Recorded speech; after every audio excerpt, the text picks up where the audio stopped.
the city kept on prospering until the sack by the Mongols in the year 1236 AD. And then it started to decline, and the decline continued until it was fully abandoned in the 17th century. 17th century, not 18th century. So the city was abandoned completely the 17th century.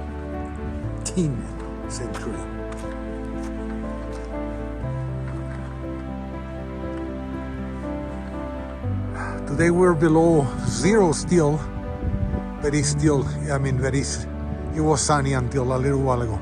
I like this better because there's no sun, there's no high contrast. So for photography, and I forgot my camera, I have only my device here. It's the only thing I brought into this trip. I wasn't planning coming into Ani. I would have brought in my handy Leica. Imagine all these stones, all these rocks were part of something, a house, a palace, a church, a chapel, something. Every single one of those stones. And there's a niche right there.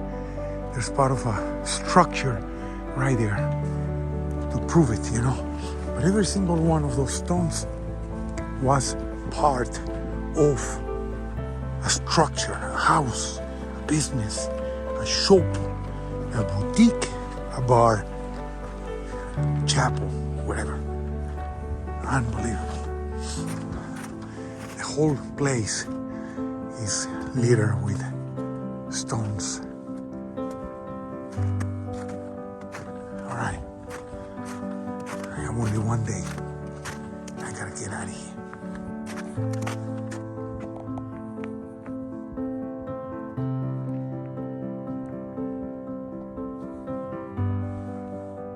There's some cross motifs right there.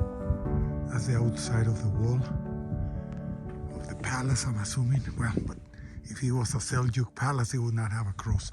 There goes my ignorance. There's a lot of caves out. A lot of caves, and I see some like an altar on this little structure. But there's the ravine right here. Natural protected area. The city, I guess by the 17th century,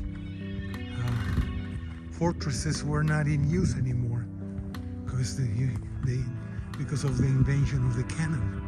Anyways, yeah, looks like a part of an altar. Wow, beautiful. Yeah, this appears to be part of an altar. I don't know, no idea, but it's beautiful. And until you can see all the caves, and there's caves out there that have, look at that, way over there, full of caves. Some of them are churches and they have frescoes on them. I've seen them in the area of Cappadocia. Unbelievable.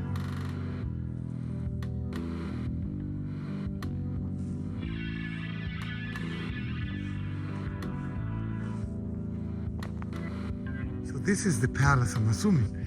I haven't got to the tablet here to read what it says, but let's go and see. All right, and the wall over the precipice is not that one over there, as I was saying, but the one that was running around here. All right, because this is the palace, I think, and I'm going to prove it right now. This is the Seljuk Palace, the merchant's palace, date in patron, and it was built in between the 12th and the 13th centuries. The patron is unknown. So there it is. Obviously, it's been manicured, and leaving the main beauty of the thing, of the building, but it's been already restored and manicured. All right, so we continue from the left to the right, counterclockwise. There's this valley underneath is full of caves on both sides. As I said before, you see them in Cappadocia, not only in Cappadocia, but in that region, You see some of those caves were used for houses, for businesses, and for churches. There's the path I'm following, but then there's this wall, or this base of a building. You know, you can see. There it is. There's a wall. This is the little path, and there's a wall right there. There's a big building there. There's some underneath down here. I just saw one down here somewhere. So let's continue.